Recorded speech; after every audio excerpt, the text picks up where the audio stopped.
I gave you props. They said, who had the best suit? I said, Jarren.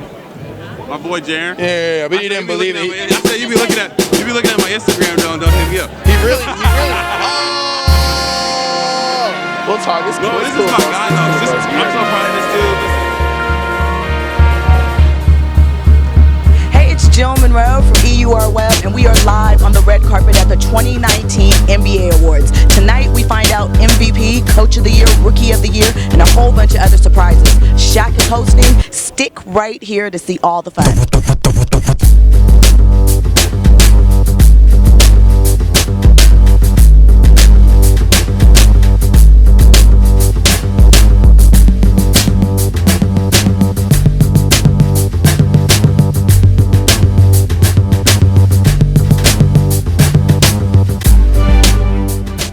Talk a little bit about your ascension and how you were putting on for beautiful black women that are intelligent and know what they're talking about. So tell me what it's been like with having the first season of Take It There with Taylor Rooks and how you've been killing it. Talk about that. No, it's been so good. And one thing I always say is I do feel like as women of color in journalism, we really have a responsibility, to show that you can do it, that we're capable, that we're able, that we're very good at our job. I believe in each one, teach one. I believe a win for one of us is a win for all of us. So I've just been really excited.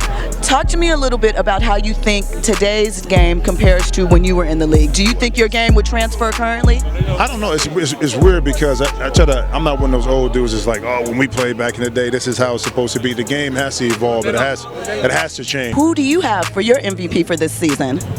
Well, I think Giannis will win it. I mean, James won it last year, and then you also can kind of fight for James this year with as many 60-point games that he's had, 50-point triple-doubles, leading his team to the upper elite part of the Western Conference when he was doing it himself.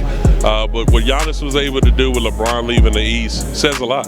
Who do you think is going to be the biggest attraction in free agency as far as just news cycle? Of course, what happens with Kevin Durant and Kawhi. Because those two right there, I think, what happens with Kyrie is right below that. But Kawhi, because he got, just won the championship and Finals MVP. And then also with Kevin Durant being hurt, the speculation is it Brooklyn, is it the Knicks, what's going to go on. So it's going to be very interesting. Talk to me a little bit about the NFL has their NFL honors during Super Bowl weekend. This comes after the finals. Do you think that it's too long of a wait for us to find out who won the MVP and all the season's awards? I believe so, but I also believe that, it kind of leads more into the anticipation, where you have to talk more basketball. I mean, if basketball isn't part of the conversation, what are you talking about? Baseball for a full hour? So you were out this year with an injury, getting ready for the upcoming season. What are you doing this summer to prepare you for that? And are you just taking it easy? When are you going to ramp it up? I'm taking it easy, just making sure I rehab, taking my time, try not to force myself back too early and re-injure myself doing something else. Looking great in the Drew League. Tell me what you're going to do this summer to get yourself prepared for next year at UCLA. Obviously, I'm going to work hard. I'm going to spend a lot of time with my dad. I've reached out to a couple NBA players, just try to get some tips and help. At UCLA, always known for those great runs they have. Your dad is obviously hosting tonight. First NBA rapper, athlete. How many platinum plaques does he have? I honestly don't know. I really don't know. 2, right? 1? We were close. I was about to say 1, okay. But I wanted to give him more. You've just recently been traded. Tell me what you are looking forward to for the new season with Utah.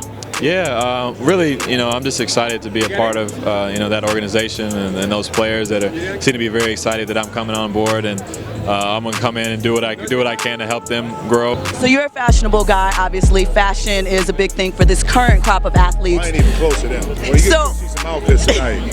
That's what I'm going to ask you. Who do you think has the better drip, your era or this current way? It's different. It's more the Euro style here. The NBA right now is known as the fashion style icon leaders.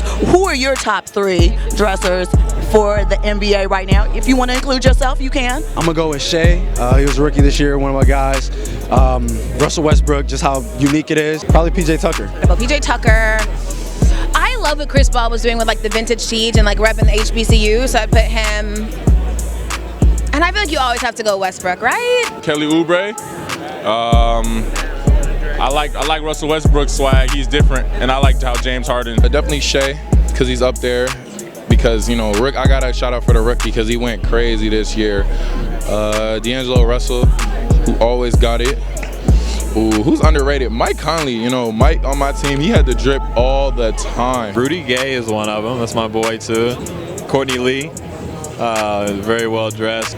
DeAndre Jordan. I say my old teammate Kelly Oubre definitely one of them. He has a wild rate. Him and Russell Westbrook, those top two for sure. And I can go me, PJ Tucker. I think we all got style. We all have we just bold. We don't care what it is. Whatever we feel comfortable in, we're gonna wear it.